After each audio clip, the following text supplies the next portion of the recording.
Hey, what's up guys? My name is CJ. I'm a graphic designer with a passion for hand lettering. A couple of weeks ago I posted this piece on Instagram and I got a comment from a friend, Maria, asking me how do I create letters like that. She wants a tutorial, so that's what I'm going to give you. I'm going to show you my simple way for adding shadows and depths to your lettering in Procreate. It's super easy, super simple, so let's jump right in and I'm going to show you how it works. Alright, so now that we're in Procreate, I kind of want to show you some things before we dive in. Alright, so I have a shadow layer, I have my color layer, but when I build this thing initially, I set it up in different layers. And what I used here was a brush, custom brush. It's called Callig. You can get this for free by joining the crew, or you can purchase it through my brush pack. So, like I mentioned, I built this thing in different layers. So you can see I have the L on its own layer, the I, the downstroke of the K, this little arm of the K. And the reason why I do that is to make it easier to edit. So let me show you what I mean. Okay, so this I right here, let's kind of zoom in, show you what I mean. This I, the brush that I created, it kind of, for whatever reason, since there's texture and there's a very opaque see-throughness to it, you can see when it overlaps, and I don't really like that look. You can leave it if you want, but I don't like it. So what I'm gonna do here is I'm gonna grab a solid brush, doesn't really matter, and then while I'm on the layer that I need to fix, I'm just gonna erase this. Now to me this looks a little cleaner. Okay, so let's try this K really quick. So I have the arm. I want the arm to kind of come in front of this swoop of the leg right here. So I'm going to take the leg and then I am going to delete just that little overlap right there. And you can already see when we zoom in here, you can already see that we have our guides that are going to tell us where to put our shadows.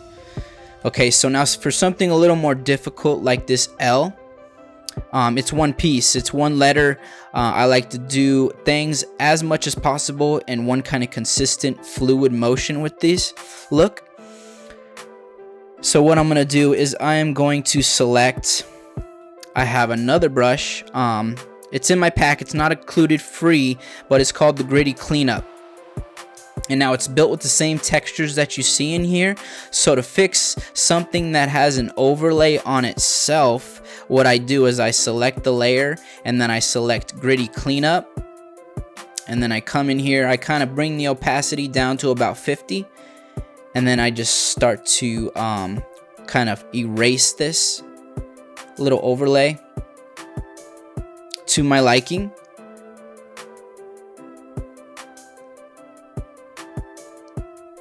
And then I will create a new layer on top of that, and I will select the Gritty Cleanup again with a whatever color your letter is. I'm with white, so I'm gonna select white, and now I'm just gonna brush it back in.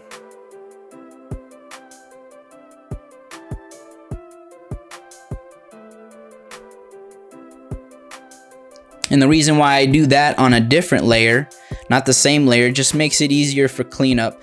So let's come over here, let's select a solid, and then now I can just erase whatever kind of overflows my letter.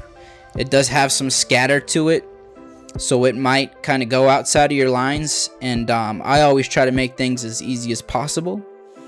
So I created on a new layer. And you can see here, I prefer this look over that look all day. So what I would do is I would kind of go through all this. Let's do the E again really quick. Let's come over to the E. Let's grab our Gritty Cleanup and then let's erase this little piece right here. All right, let's create a new layer on top of that. Head back in, make sure you got your Gritty Cleanup, and then just brush that in. Now let's come over, let's grab a solid and erase.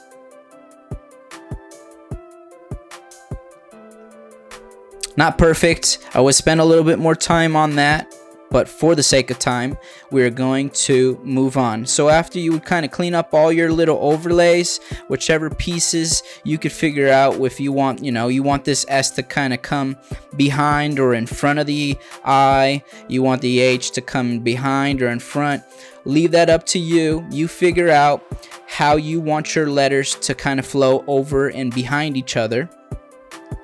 So when you're done with that, you will get something like this. So you can see I've cleaned it up. I have no overlays. You can see how each letter looks like it's going behind or in front of each other already. All right, so now once you finish your layered file, I just duplicate it. I'm on a max of 22 layers now, so I can't duplicate it just right now, but you duplicate your layered file and then you flatten it. So I have it flattened. Now I'm going to swipe to the, swipe right, swipe left, and duplicate that.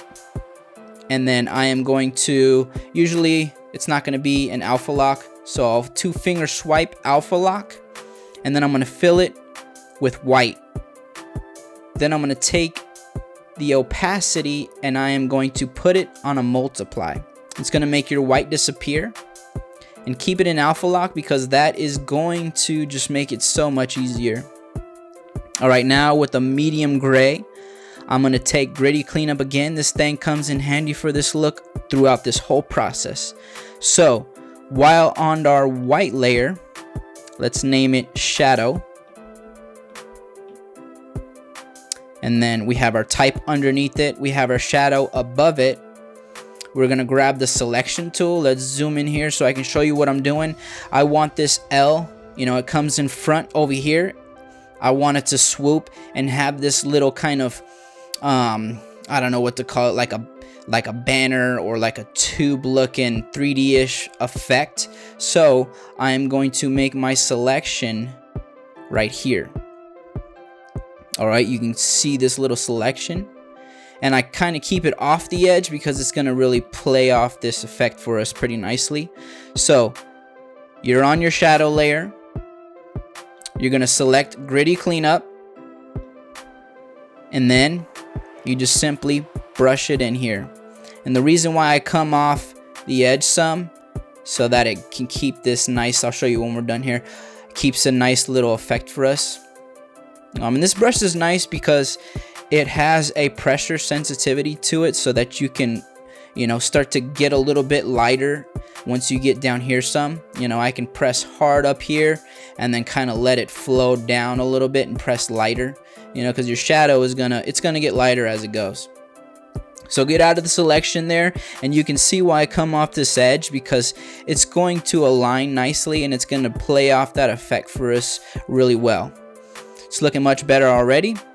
Let's come up in here. Let's do the same. And you see, for the L, it works out nicely when you get rid of it with the gritty Callig.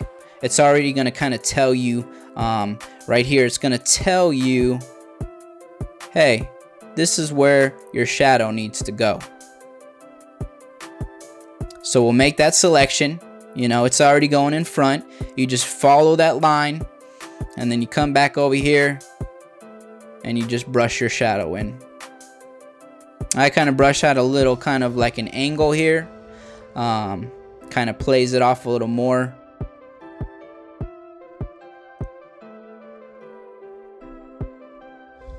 And that's looking pretty nice right there too. All right, so let's see here. I'll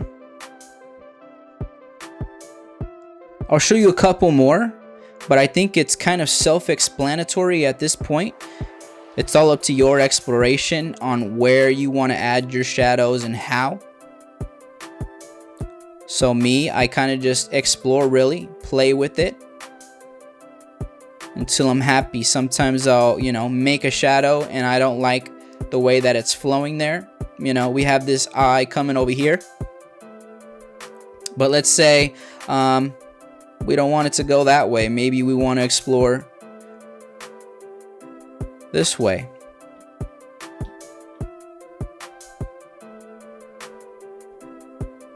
You kind of find what works best for you and your illustration. It looks cool. Let's see here. So for the most part, I mean, everything else is kind of self-explanatory. There's one more thing that I usually do. I've been doing lately is I'll just make a selection in the middle of my layer here, and then I'll take the gritty cleanup, same brush we're making all these shadows with, and I'll just come in here and I'll brush lightly, and it's gonna give this kind of like chiseled bevel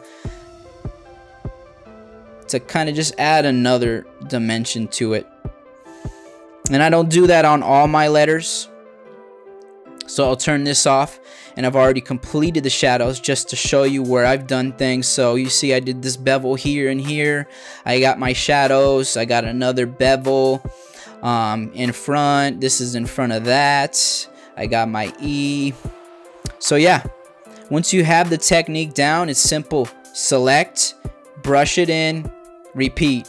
You just do that over and over again until you find all the areas that you want to add shadows, and then you should come up with something that looks very cool, very clean, like this.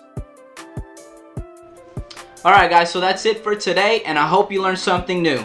Like I said, it was a super easy, super simple technique that I use to create these kind of shadows, so I hope it was useful for you. If you found any value out of today's tutorial, I would really appreciate it if you liked, commented, or shared this with some friends. Don't forget, you can get the Gritty Callig brush for free by joining the crew. If you're not in the crew already, what the crew is, it's a community for lettering artists, graphic designers, and illustrators. And I'm just sharing some free resources like this brush here, some paper grain textures, and soon to be a logo type guide. So if you're not already in the crew, you can find the link in my website on the top. Or if you're on mobile, it'll be in the hamburger menu. It's called The Crew. It'll give you directions on how you can join. Don't forget to subscribe so you can get updates on future tips that I put out. And also, if you have a tip in mind, you want me to share a technique, let me know in the comments below. Shoot me a DM on Instagram. I'll get back with you, and I will add your tutorial to the list. As always, I want to say thanks to Danny Hendon for producing the music for me, and I want to say thank you for watching.